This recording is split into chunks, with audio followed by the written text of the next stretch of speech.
I'd like to play a little bit of OK for you folks in the background so you know what I'm talking about with John Ondrasik of Five for Fighting. If you're watching on the Salem News Channel,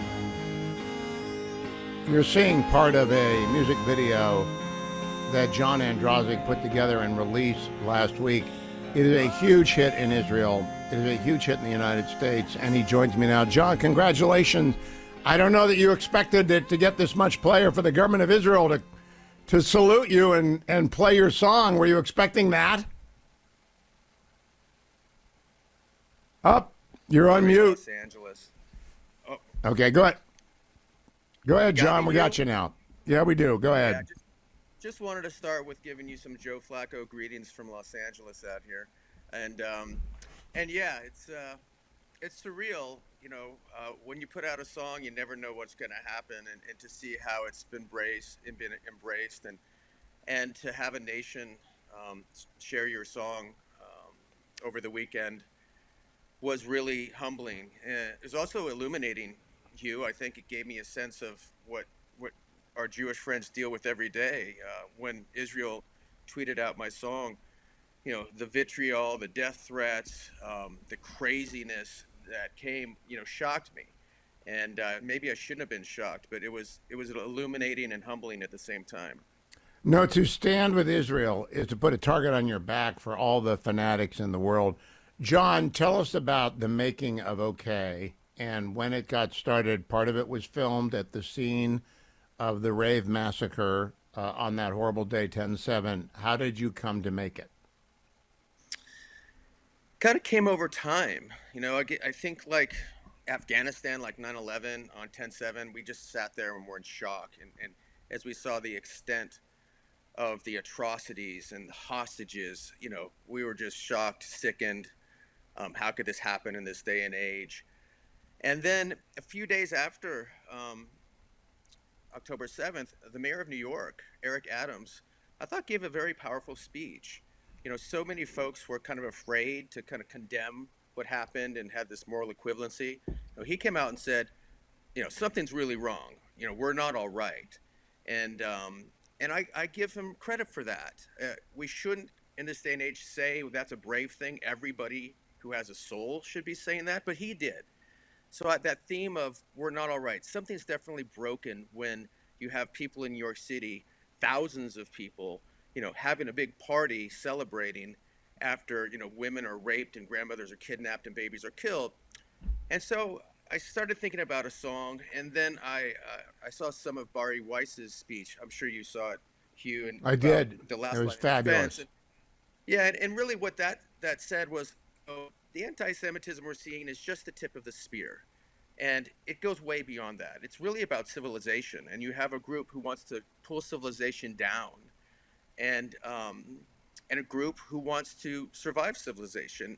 And it really hit me about our broken cultures. You know, this song, you know, it's kind of being perceived as a pro-Israel song. And I understand that. And certainly it is to a degree. But the star of my song is a Palestinian woman. Under the lyric, every good woman, every good man, is a Palestinian woman who called out Hamas for stealing the aid. The star of the song is one of the sons of Hamas, who is calling out his country for indoctrinating little boys to be terrorists. So to me, it's really an anti-evil song. And if we can't condemn these atrocities, you know, filming the beheading of babies to send to the victims' families, if that's not evil, then nothing is. And if we use words like context or but, I think we've truly lost a piece of our soul. And that's kind of how it started and how we got here. We are also losing focus.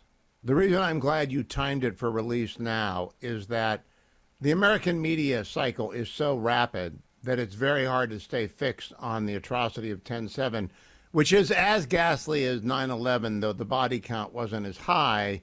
Proportionally it was, but it was more ghastly in that 9/11 was somewhat antiseptic. There are guys in airplanes who hit buildings. These were rapists and torturers and murderers and fanatics. And I just think we're having trouble processing this, John. And you came along at the right time with this. Did you get the film at the site of the rave, or was that stock footage that you used? A lot of it we just pulled off the internet. I had to license a few pictures. Some of the hostage families, certain things you have to license, certain you pay, and I spent weeks going through thousands of clips, thousands of pictures because I wanted to get it right.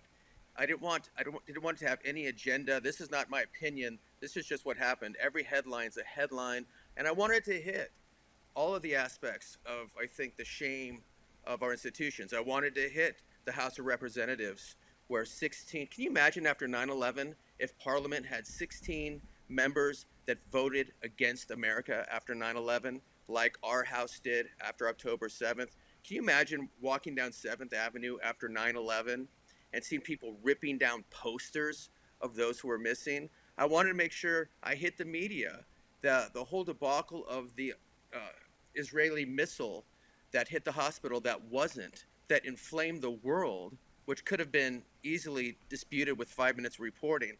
The media trying to find some moral equivalency between Hamas and the IDF. So many of our institutions have collapsed. So I wanted to get it right, and the very end thing I put in there was the training of the Gaza children to be terrorists from 5 years old. Because if we can't stop that culture of death, nothing can. And finally, I was very cognizant of what's the last image, and using Martin Luther King saying, "Hey, look, if you don't stand up to evil, you're complicit in it." And I think that is true. And I think many of us in the arts, particularly, are not standing up, not saying what needs to be said. And you see a lot of that, like you saw in 1938. Now, John, I've known you a long time. You are not a partisan per se. You did do a song after Abbey Gate. You did do a song for Ukraine. You've now done okay. These are not partisan songs. I don't think you're a partisan. You kind of react to meta events in a way that maybe musicians used to but don't anymore. I think every one of these songs is a moral song. If you abandon your allies in Afghanistan, you plunge girls and women into the dark ages. After you've promised to protect them, they've risked their lives on you. If you do that, it's an immoral act, and it's still an immoral act. If you're a Ukrainian and Putin invades your country and wants to basically decimate you and commit atrocities, and you can't defend that, I think that's an immoral act by not defending it. And same with this one. Hugh, if there was a Republican president, blood on my hands would have remained the same. Names would change. If there was another group who had committed these atrocities, be the same song, name will change. Same with Ukraine. And it's very interesting to see how the media embraces one and maybe shuns another. We sent this song to 400 music media outlets. Oh, We've had one respond. It just shows the cowardice of the artists, our our music executives, and Hollywood. Michael Rappaport called it out. When you watch the Golden Globes and you have these folks who love to lecture us about, as our moral betters, about the world and things that are going wrong and how terrible we are, the Golden Globes, that had many Jews, frankly, receiving awards, did not mention the hostages once. And I think that's all you need to know about Hollywood Spine and Moral Center. I didn't know that. I don't watch the Golden Globes. I guess I am kind of surprised by that.